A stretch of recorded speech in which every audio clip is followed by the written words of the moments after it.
Hello, everybody. It's your girl, Claudia Jordan. It's Wednesday, and I'm back with a brand new episode of TGIF. And of course, we're spilling the tea and breaking down the biggest headlines in the news and on social media. So sit back, relax, and if you had a day like mine, get you something to drink. You're going to need it. All right, y'all. Please welcome brand strategist Al Reynolds to the show. What's up, Al? What's going on, Claudia? Let me see you, Al. What you got on?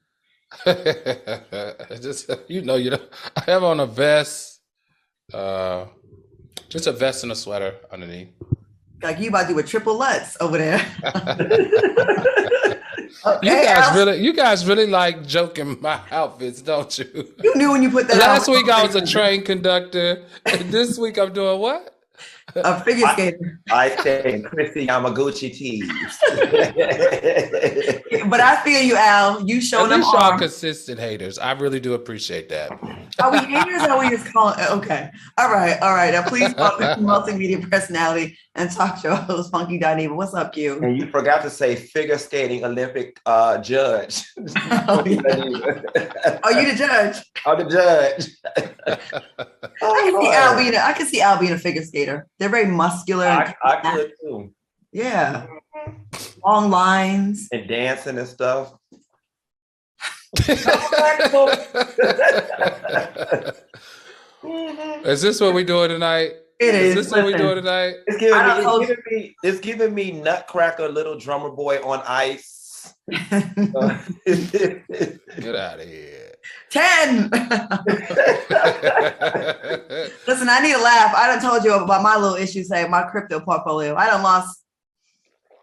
You said over 200 grand. Yeah. Something had to be going on. You over there drinking gas station beer.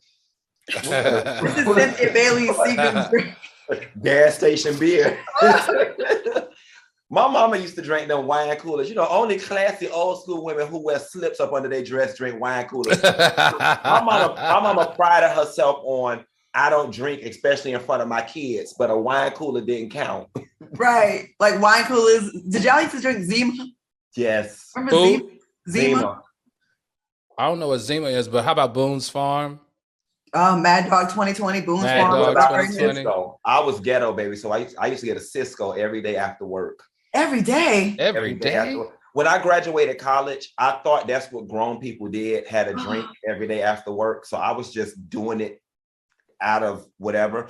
Cisco is so strong, though. It was $2.19. This I know. And $1.99. You be acting up on that Cisco. Yeah. All right, what y'all drinking on tonight? Am I the only one drinking tonight? Yeah, I'm drinking sweet tea, but I'm going to dinner after the show. So, okay, are we COVID free? But Dr. said 5 days, and I'm 3 weeks out. So, okay. Well, leave it to the Lord. Too longs later. Al. A kidney rejuvenation. I'm drinking. Yeah, I'm having. Let's see. I'm doing a Chardonnay tonight. Okay. All right. Okay. Well, let's get into these topics because me and my girls were sending these pictures to each other all the last couple of days. Wendy Williams has people on social media in an uproar after a new video from his Broadway show, Take Me Out, was leaked. Now, the play features a shower scene where most of the cast are naked.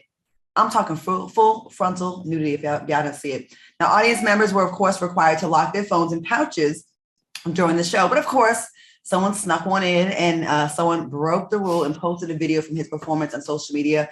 Did y'all see the video and the pictures? And what do you think about this story? And y'all, me and my girls in my group chat are all talking about booking flights. They already sent me how much the orchestra seats are. We going. Al, what do you think? Did you see it? So I didn't get to see the all the way nude pictures, but I did see the pictures that were sent, with the face over everything. But from what I understand, reading Twitter and everything, it's something to be very proud of. But you know what was so interesting was, Claudia, you and Q can speak to this. Don't you get scripts of what you have to do, right? Like, so he knew that he was going to be nude on the stage when he was doing Broadway. I was surprised to read on social media that he's blocking so many people because of their admiration of his third leg. It leads me to believe in a way that he wasn't expecting that type of attention? Because when I think of Jesse Williams, I think of, a very serious actor. He was a very loud voice in the Black Lives Matter movement. So I think of him also as an activist. What do you guys think? I'm sending you the pictures right now, so check your phone. Okay. Send it to me too, girl, because my cousin just asked me about it. You sent them to me? Both of you got them. To your point about him being a very serious actor, I think that is why he is offended, because he committed to the role, he committed to the art, which I can appreciate. Now let me say this: as a civilian, baby, I loved it. I'm here for it. He's a beautiful specimen. Who doesn't like to look at something physically beautiful? As a performer, though, I'm appalled and I'm offended. You know what I'm saying? Because there's an expectation that you and I have entered into a sacred song and dance as a stage performer. These are the rules. I am giving this performance my all. I am stripping bare bones naked. And in theater, you're supposed to respect the sanctity of that. And somebody came in and violated that. Nobody wants to, despite the fact that I've entered into this contract and I'm doing it for a live audience, nobody wants their genitals plastered across the internet. Nobody wants to be walking up and down the street with their girlfriend or their wife or whomever, and now people are snickering and making comments. Nobody wants their image and their reputation tainted by nude pictures. So I definitely felt him on that Watch What Happens Live interview when he was like, I don't like none of it. But if you have to find the silver lining, I'm pretty sure that they saw a spike in ticket sales as a result. Sure. Claudia, I got a question. You remember when we were coming through, the last thing you wanted were nude pictures out there. Do you think it's changed? Like, as a woman in the industry, remember how you couldn't be exposed? Remember how they exposed Vanessa Williams and they were like all down with her career and they were exposing all these different women? Like, has things changed? Has nude pictures being leaked now make you a bigger commodity, especially if you're as big as he is? Yeah, this is why I really wanted to do the Jane Kennedy story, because it's such a different place where we are now. When Jane Kennedy, it was a tape that was leaked, her sex tape that was meant for her and her husband was leaked. It destroyed her. It made her go into hiding, and it ruined a very bright career. And then look where we were about 40 years later, 35 years later, with Kim and the Paris Hiltons. Now people are purposely doing this because it definitely does lead to things. Now I think the tickets I saw were like $568, like upwards. Like they were high, for that play, and they're going through the roof now. Like everybody wants to go. It's not a negative anymore. It's not as taboo. Now I do think that it was a violation if you agreed to the terms of being in that audience and you're not supposed to have your phone out. You are violating those actors that they may be like, okay, I'm doing it for the theater, for people that are there. And now it's on social media to be mean. By the way, did y'all get the pictures? Yeah. Oh, wait a minute. Let me see. I can't believe I'm looking at this. He looked good. I didn't know it was like that. Oh, whoa. Okay. There's something about this that I think I would be interested in doing something like this. Of course you would, Al. You're an exhibition. Al, could you do full frontal nudity on stage, like a live show in front of everybody? I am a exhibitionist. I think when he spoke about how vulnerable it was, that resonated with me. But I think with a few drinks, I think I could do that. I think I could. Q, could you? I don't think so. Yeah. Really, Q? I don't think so. And listen, I don't think so. And I've done a lot of wild things in front of a lot of people. I just don't think I could do that. Right. I think for me, when you start playing in that arena, it's a contract between me and whoever I'm doing it with or whoever's in the room. But for fear of something like this is probably why I couldn't do it. Right. And then too, I just wouldn't want to be sitting in a business meeting somewhere and people are like snickering and whispering off to the side because they know what I look like naked. It would just always torment me in the back of my head. I am very modest when it comes to nudity. I'll do bathing suits all day long. I don't even wear a thong on the beach. My friends have been trying to get me to do it. Like, it's a big deal if I do. When I did it, you have a nice body. I don't understand why I just would never have thought that of you, Claudia. I'm pretty conservative in real life. Y'all hung with me in Miami. I'm pretty conservative, as much as people say. I'm pretty conservative. When I got done hosting Miss Universe, I got approached and contacted to do Playboy. And I was trying to make it happen where I wasn't able to show anything. Like, I'm like, can I do side nudity? I just couldn't do it. I would feel very vulnerable myself. I'm just not brave enough to do it. I don't know. But Al, I might have a part for you in the next play if you ready to show that thing. Okay, moving on, because I'm gonna try to behave tonight. On an episode of Bobby Brown's upcoming documentary called Biography, Bobby Brown revealed that he was sexually molested by a priest at a young age. Brown said, when my mother was arrested, I was sent to temporary custody by social services, which was supposed to be a religious place. There was no penetration or anything. He touched my private parts, and I didn't like that. Now, Bobby also shared that as a child, he did not know what sexual boundaries were, but he knew that he didn't want to be touched inappropriately. This is so sad. Brown also spoke about his past romantic relationships. He claims to have had a sexual relationship with Madonna. Madonna was getting it in, wasn't she? And he also talked about his alleged relationship with Janet Jackson. He said, the reason me and Janet broke up was because she couldn't be with a man like myself. I'm from the projects. I'm hood. Al, what do you think about Bobby Brown being so transparent about his past? And what do you think? What are your thoughts? You know, I said this a couple of shows back. You know, I really, Bobby Brown has been through a lot, and I really admire him. My hat goes off to Bobby Brown. If we really examine all the entertainers on the landscape, Bobby Brown has one of the most heart-wrenching stories, especially all the odds he's come through. He lost 3 loves of his life. He lost Whitney, he lost Bobby Christina, and he lost his son recently. I don't know. I'm just glad that we're able to get the real story and give him his flowers while he's still alive, because to me, he's very fascinating. He's very intriguing. And the more transparent he is, the more I like him. I can't wait to watch this series. So, you know, my hat's off to Bobby Brown. And Claudia, wait a minute. Didn't you work with him? Aren't y'all from the same area or something like that? Don't y'all? No, We were on a movie set before, but a TV show pilot, but nothing really happened. But yeah, he's from Boston, from Rhode Island. So New Edition was definitely our heroes growing up. Like that was our people. The Patriots, New Edition, and the Celtics. That's all New England. Hugh, what do you think about this? I'm particularly sad to hear about another young boy being molested. And probably, who knows, I think that's a difficult thing for people to admit to, especially being a boy or a man, What are your thoughts on that? I 100% condemn what that priest did. It's definitely wrong, violating people, but from the sounds of the account, is molestation the right word? And I'm just asking because when I hear the word molestation, I'm thinking, somebody some type of sexual act, right? Right. Now, and again, I'm not attempting whatsoever to minimize what the priest did, but he said the priest touched him in his privates and he punched the priest in the face or kicked him and ran out of the room, whatever the case may be. Nonetheless, it just sounds like a salacious part of his background that they cherry picked to help promote this series. Mm-hmm.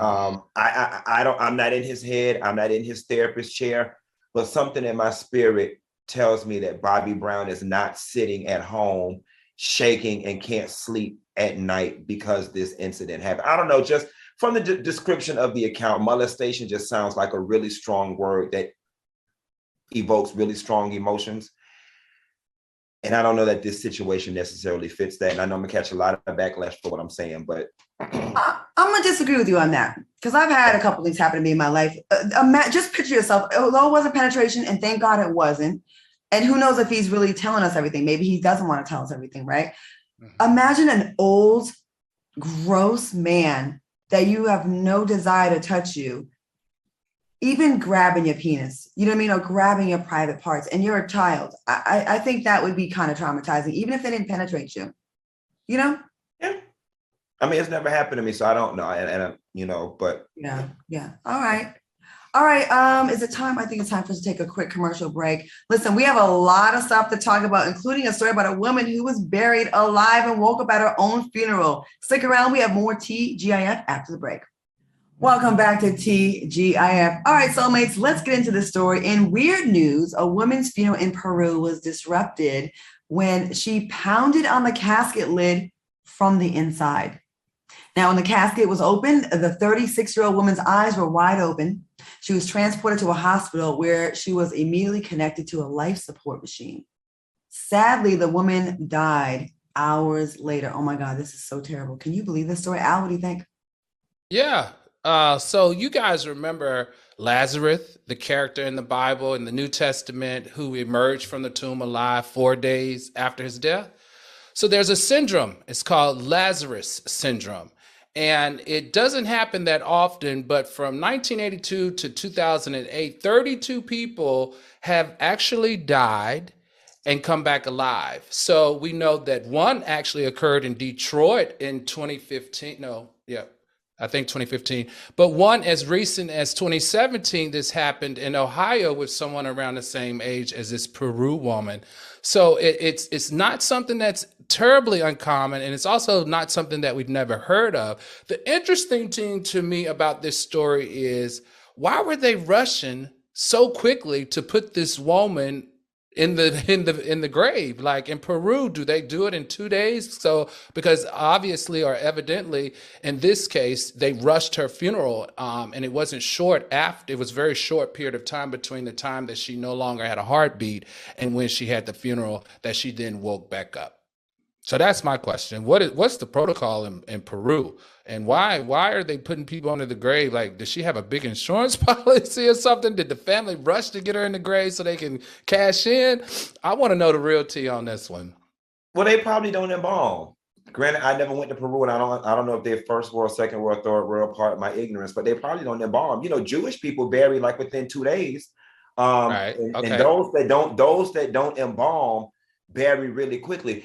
This has got to be very scary though, because while I don't know much about the syndrome, I know that you're practically brain dead or partially brain dead once your brain goes without oxygen for XYZ amount of time. So it's baffling to me, Al, that you said we've had 32 cases of this where people have died, no pulse, no heartbeat, not breathing, but yet they still come back and brain is functioning enough. Her brain was functioning enough for her to know to knock on that damn casket. Right. 6 feet under, just to turn around and die all over again. I don't think that lady died. I think somebody killed her. Jesus didn't take her that far to bring her back just for her to go to some hospital and be on life support. This story is like my worst nightmare. Like when I have claustrophobia majorly, like in crowds and stuff like that, I'm like, I get anxiety, and the thought of being buried like that, and you're not, I mean, she wasn't brain dead, right? If she was pounding. If she was pounding, she wasn't brain dead, right? She was trying to get out, and then to still die. This is like one of the saddest like stories ever. Can you imagine? I can't. And the trauma her family must be going through.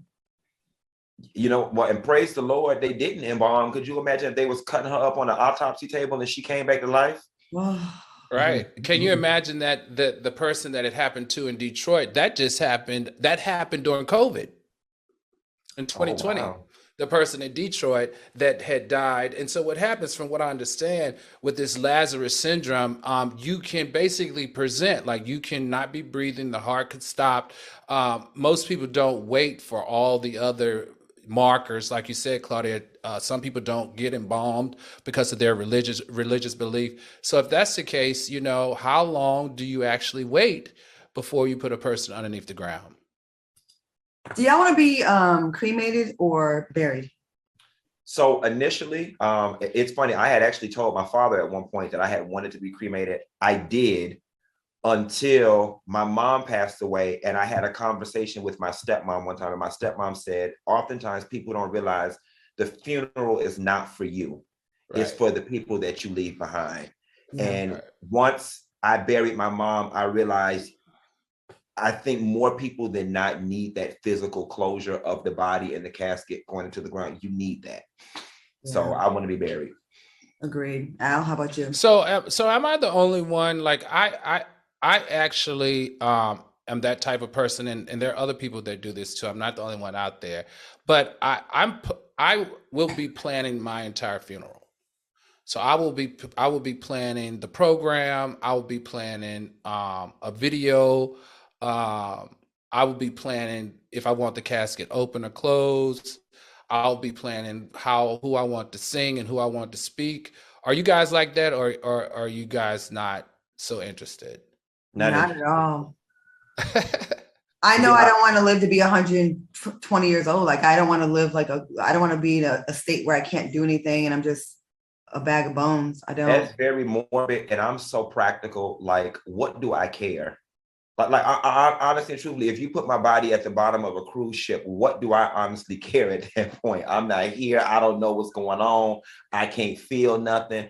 To be absent with the bodies, to be present with the Lord. I'm up there playing spades with Jesus. Like, what do I honestly care what's going on down here? I want mine to be a celebration. I want mine to be a celebration of my life, and hopefully I've left back, behind some good memories for a lot of people. So I want mine to be a celebration. I don't want people to be sad, but I do want them to celebrate my life and my transition. And it was so funny because I never thought of it before until I was having dinner with Barbara Walters one time, and she actually said that she's having hers videographed, while she's living. So she has a message that she's going to read or have at that time when I was having dinner with her and was talking about it, that she was having a video played where she's going to have a message to her funeral attendees. I guess because I don't have kids, I'm not a mother. And I feel like, by the time I die, whatever, probably a lot of people I care about are going to be dead too. So do what y'all want to do. Just make sure I look cute. All right, let's move on because this is getting a little dark here. We have an update on the night Dave Chappelle was attacked on stage at the Netflix is a Joke comedy festival. Now, the security company hired for the comedy festival is reportedly the same company that provided security for Travis Scott's Astroworld Festival, which we all know ended in disaster. Now, we have a clip of the incident courtesy of TMZ.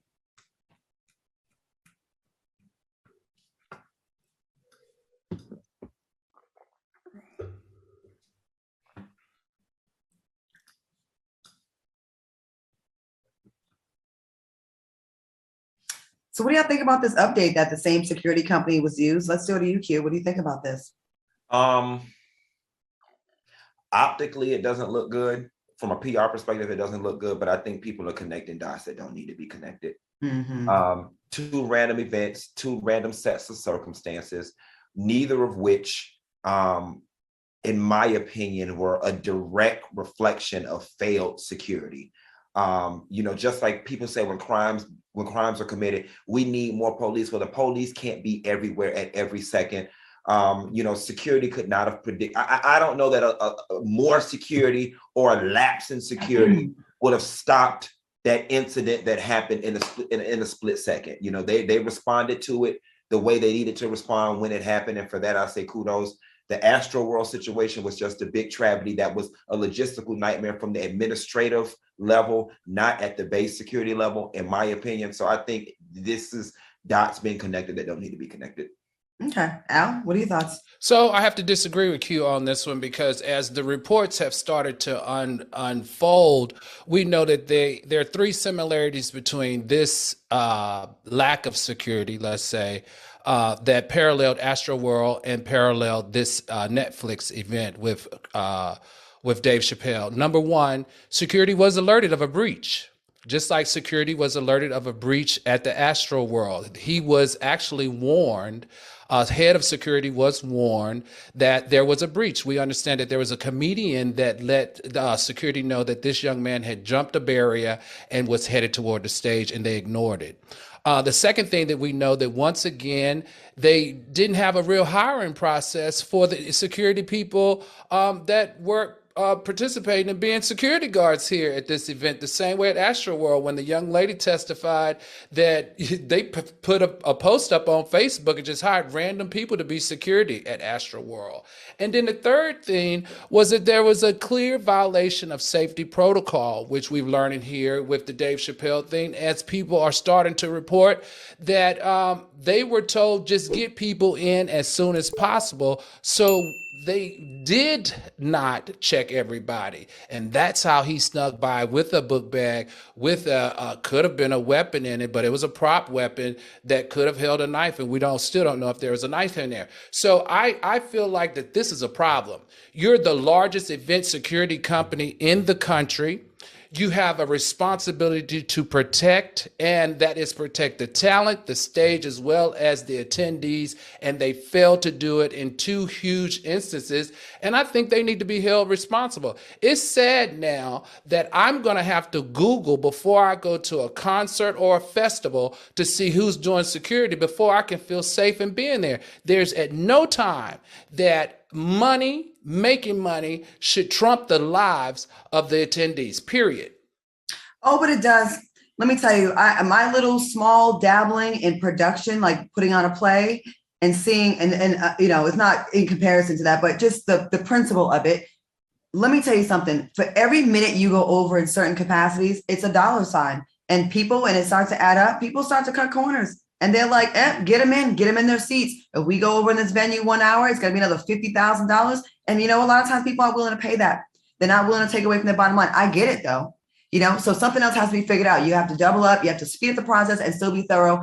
I think it's hard. It's going to be terrifying and scary to be a performer in front of all those people. You don't know who's crazy in that crowd. And clearly people can just easily walk up on stage.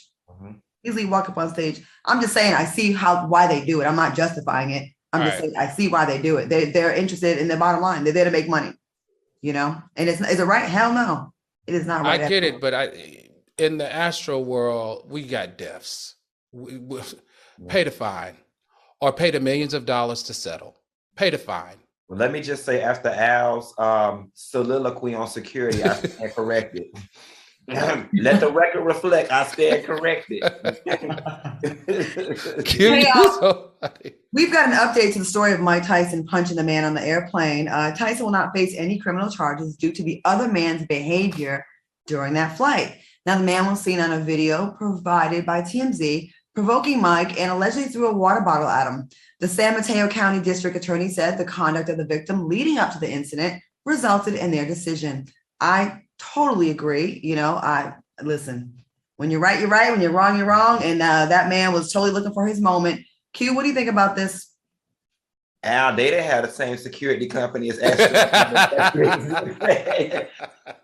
no, Mike should listen. In the court of public opinion, I'm glad the legal court fell in line with the court of public opinion. You can't go around doing that, antagonizing people like that and not get the mess knocked out of you. Mike was well within his rights, and I'm glad that the court made the right decision in this instance, because oftentimes they try to make examples of celebrities and examples of Black male celebrities in particular, especially when you already have a checkered past or whatever the case may be. But this one right here there was just no way you would have been able to explain your way out of charging Mike, seeing the way that this man was bothering him and seeing how long Mike tempered himself and had the patience of Job before he snapped. The guy was an idiot. Yeah.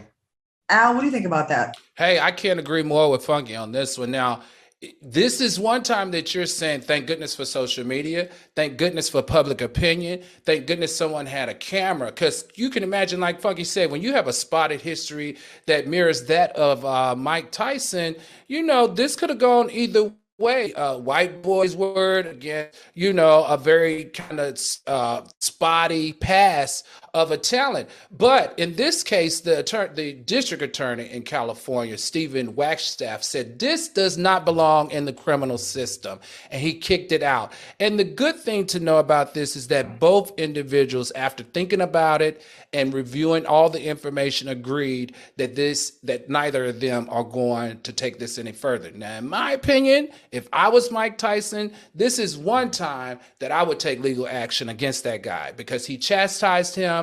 He also created bad press around Mike Tyson, and Mike Tyson has been doing a very good job of staying out of the press in a bad way. This is one time that I support Mike Tyson and bring a legal action against someone who chastised him and forced him into anger and retaliation.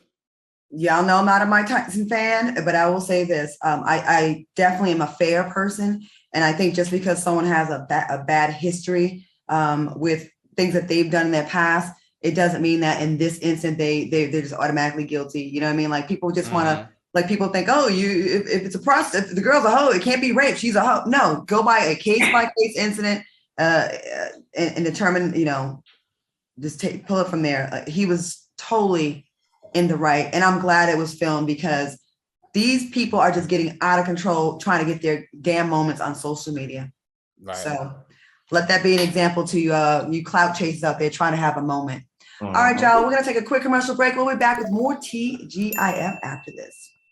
Hey, everybody, welcome back to TGIF Soulmates. I see you in the chat being quite active. We need to get them comments up, them likes up, those numbers up. Please give us some thumbs up if you are enjoying the show tonight. All right, guys, let's talk about this 3-week rule. It may be the best financial advice ever. Now, what is a 3-week rule? Wait 3 weeks to buy that new car, wait 3 weeks to refi your home mortgage, and wait 3 weeks to finance any major purchase. Now, why 3 weeks? Well, because that's how fast the average ScoreMaster user takes to boost his or her credit score by an average of 61 points. Now, listen, 61 points added to your credit score can save you tens of thousands on everything we finance. ScoreMaster technology was developed by a credit data scientist to boost your credit score higher and faster than you thought possible. Now, ScoreMaster is so easy. It takes about a minute to get started, and you don't have to wait months for your best credit score. Now, try ScoreMaster for free and see how many plus points you can add to your credit score. Now, go to scoremaster.com/T. That's scoremaster.com/T. Once again, scoremaster.com/T. We're taking a quick break and we'll be back with more show and more tea right after this. Welcome back to TGIF Soulmates. I see you in the chat. For a second, I thought, okay, we got a good amount of people in there. All right, y'all, give us those thumbs up and keep it going. Give us those likes as well. All right, Soulmates, you always send us crazy videos and viral stories that are trendy on social media. So we decided to create a new segment called #What Would You Do?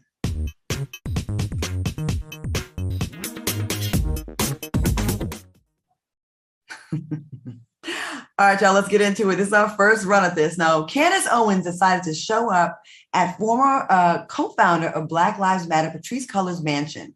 And Owens tweeted, "I'm very pregnant, but I have been shooting this documentary for months. BLM is about to be exposed." Soulmates, what would you do if Candace Owens did this to you? Let us know by dropping your answers in the chat so we can read them live on the air. Fellas, what would y'all do if Candace Owens pulled up to your house uninvited? Al, let's start with you. What would you do if Candace Owens was outside of your place? No, not given the circumstances with the BLM Foundation, right? We're talking about just if she came to my house trying to be messy. Is that what we're talking about? You about something. I heard what you said. So I learned this trick because, you physically cannot tussle with them, right? So I learned this trick, and I got this from my mother, how she used to get rid of stray dogs. You take out your water hose and you spray them because you're not physically attacking them. You're not hitting them, pushing them, or screaming or participating in any back and forth with them, which could be to your detriment being the property owner. So for me, I would have broke out a water hose and I would have sprayed her pregnant ass down. It's not like you'd be messing up her hair because it already is. Q, what would you do? Well, what would you do, Q? So I have no prior criminal history. I went outside and beat her ass because I knew I had done it for a few hours. Okay, see, you got a lot of leeway with the legal system when you have no prior criminal record. Whoever was at my house with me, I'd have been like, "Here go my card. Here go my PIN number. I'm gonna go outside and whoop her ass." And come get me out of jail because they're gonna arraign me real quick. I'd either did that or I'd have took my gun that I do not own and I'd have licked 4 in the air. Bop, bop, bop, bop, off my property. That's what now, we do have to say this because she's pregnant. She's with child. Right. You can't be fighting a woman with child. And now. Listen, it's hypothetical. Obviously, I'm not gonna run and beat up the woman with child, but woman with child has said responsibility to not put her and unborn child in harm's way. And I'm sorry, I am from the inner city of Miami. My mama always told me, don't you ever go around nobody's house for 2 reasons. Number 1, you don't know how many people in there, what they got. And number 2, if somebody whoop your ass in their yard, you deserve it because you had no business coming around there. And I live by that. If we're going to fight, it's going to always be on neutral territory. Don't you never go around nobody's house. When I was a teenager, I was actually Miss Teen Rhode Island at the time, getting ready to go to an appearance. 5 girls rolled up to my house to jump me. One of them was 7 months pregnant. I used to keep a baseball bat by the door just for in case these things happen. One of them threw my mother on the ground. What? Yeah, they threw my mom on the ground and she was trying to call 911. And you can't roll up on me in my place. Now that I'm older, I'm not going to come out with a baseball bat and take on 5 people. But, I will definitely I'll call the police. I'm doing all that. I'm going to let them handle it. But yeah, you can't roll up on someone's house and think that it's just going to be just all, it's just all fun and games. It's not. You're actually putting yourself in a bad position. And shame on you, Candace Owen. You're supposed to be this brilliant woman. You're an idiot to go roll up on someone's property carrying the child. You're already endangering the child. It's bad enough that you're that kid's mom. But now you're going to put your child in harm's way. Let's read some of the comments. Danny Girl says, turn on my sprinklers. Lex DTV is with Funky. Whoop that trick. A little darling with a big story says, comb her hair. Dev's World says, I'll call the police to remove her. And Footboy 10026 says, pull a Megan Thee Stallion and shot at her feet. Ooh, we got violent soulmates. Ms. Hoops Lover says, I would act like a Karen and call the police and let her feel her blackness. Okay, that was fun. It's so funny. Claudia and Q, did you guys read the article or read the court documents from the doctor who treated Megan Thee Stallion, who's saying that he treated Megan Thee Stallion for cut glass to her feet? Did y'all read that? We'll have to get into that on Friday then for sure. I thought that was interesting. Oh, well, okay. Well, let's get into that on Friday. Let's finish this segment out, and then we'll definitely dig in. We'll do a deeper dive on Friday with that for sure. Okay, now what about this story? Balenciaga unveiled their new distressed sneaker collection. The shoe retails for $1,850. Here's an image of the shoe. What would you do if someone bought you these sneakers? And soulmates, let us know in the chat. Al. Confession. Q, go ahead. I already bought them. You bought a pair already? The tan ones. Did you? Wait, hold on, Claudia. So you bought the limited edition one? I don't physically have them. I reached out to my rep and I paid, and he's scouring, trying to get them. Let's see those shoes again. Can we see those shoes again? Wow. So the tan ones. I envision me wearing that with a double-breasted suit jacket with look at those.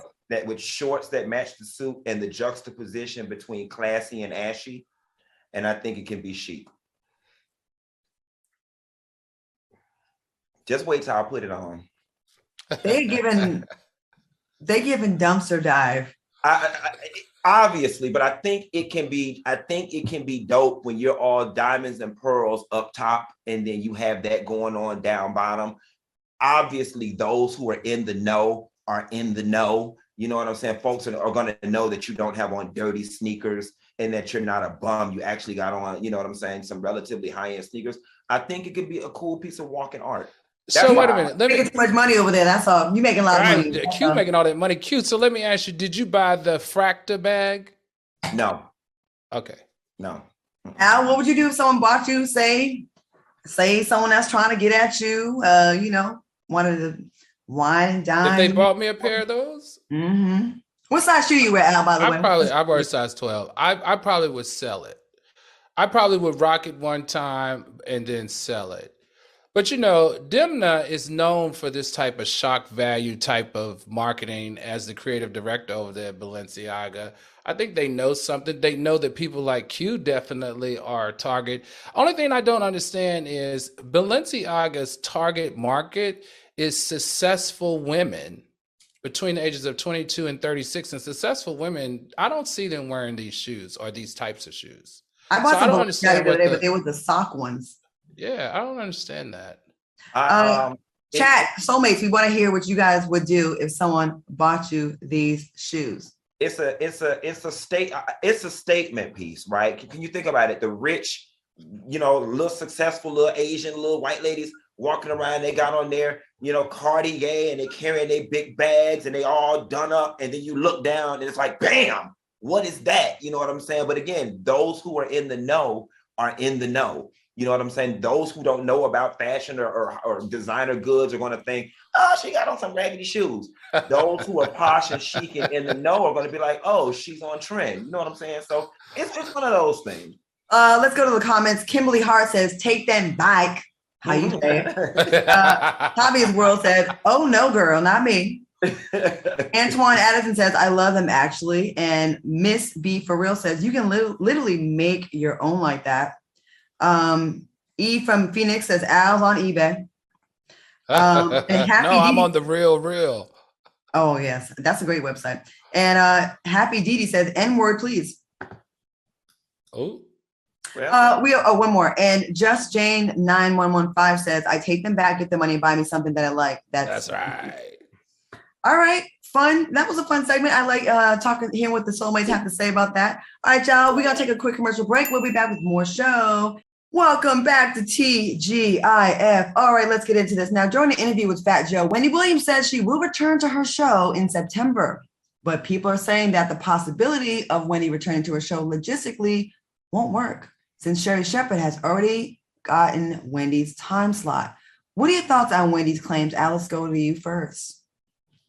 I thought it was sad and unfortunate. I mean, I agree with Sherri Shepherd. She just didn't seem well to me.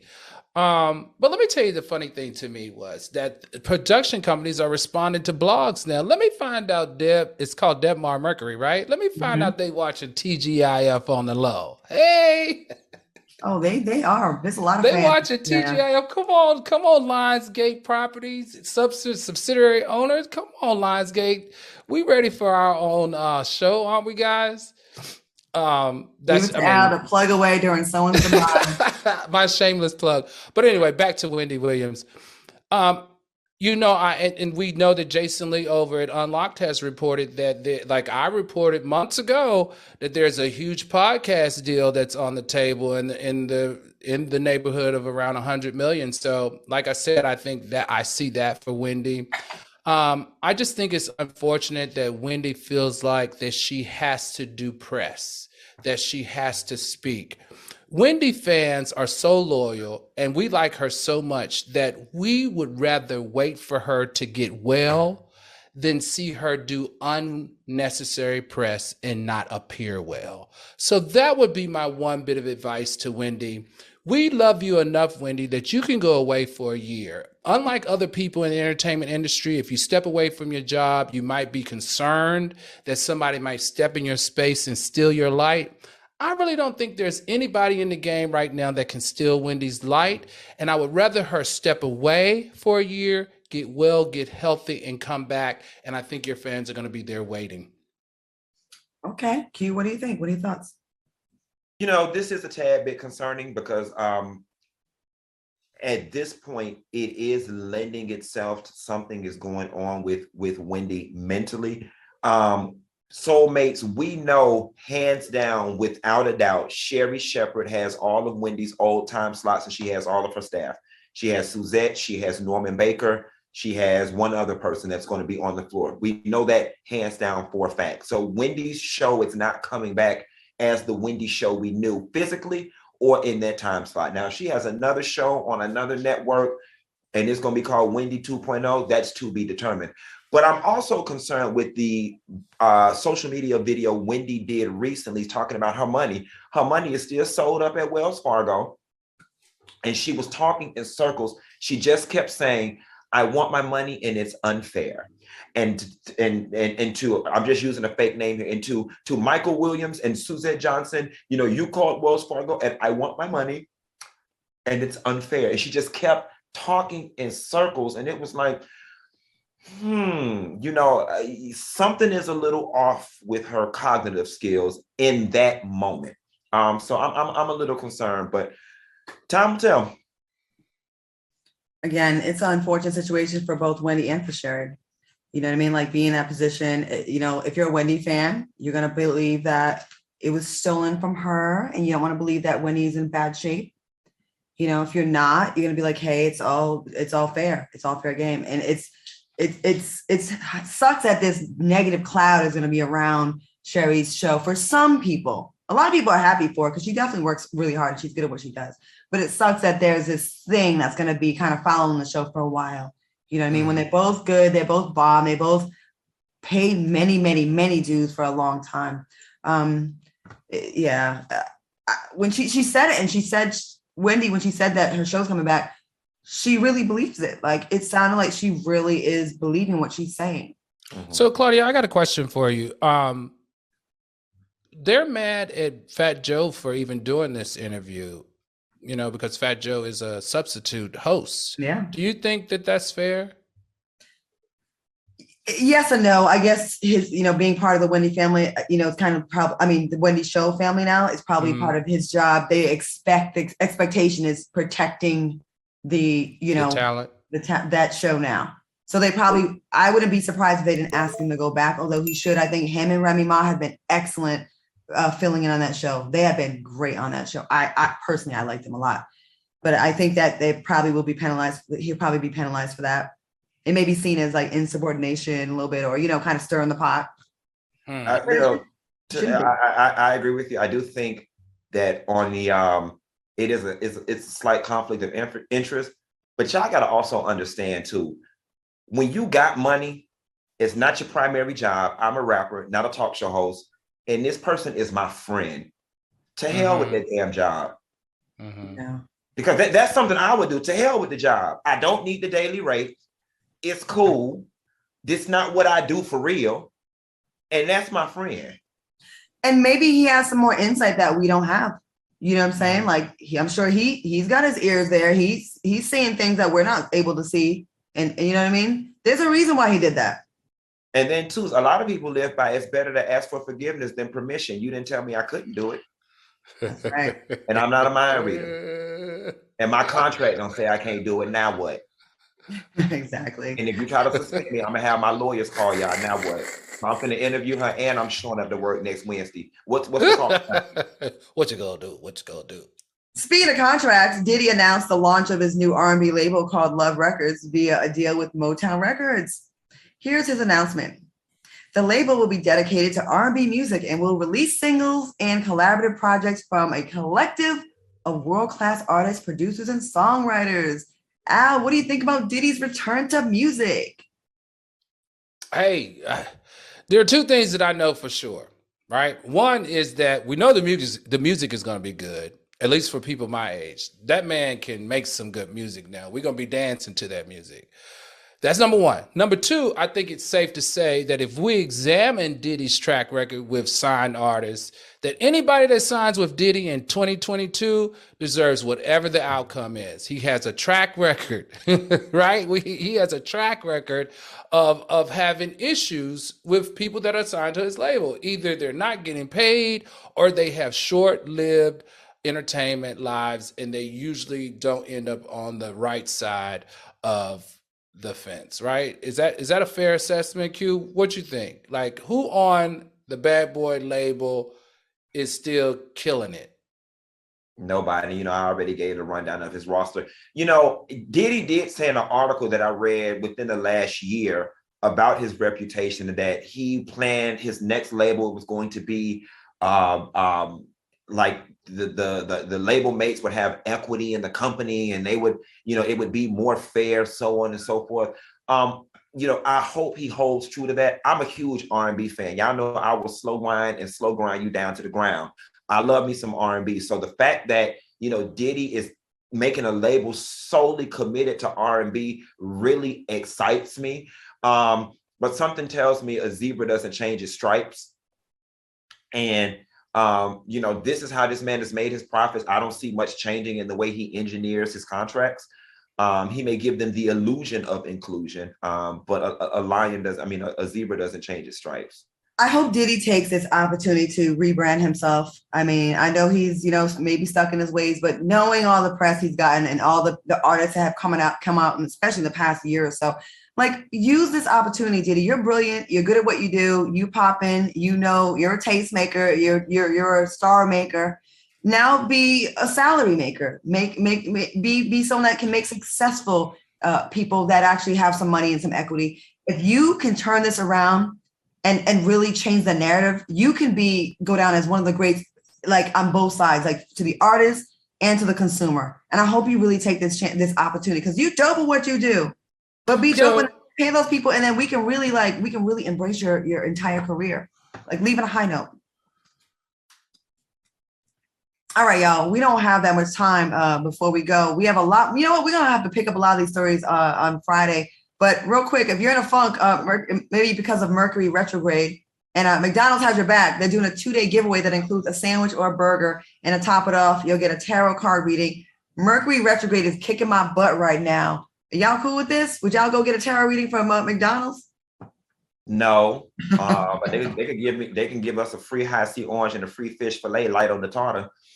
They are only giving away the McChicken though, and a McDouble, and a McChicken. So not your high C Q. Sorry, I would take the tarot reading. I'm into all that kind of stuff, and that's the I'm devil. still trying to get over this pregnant girl outside your house.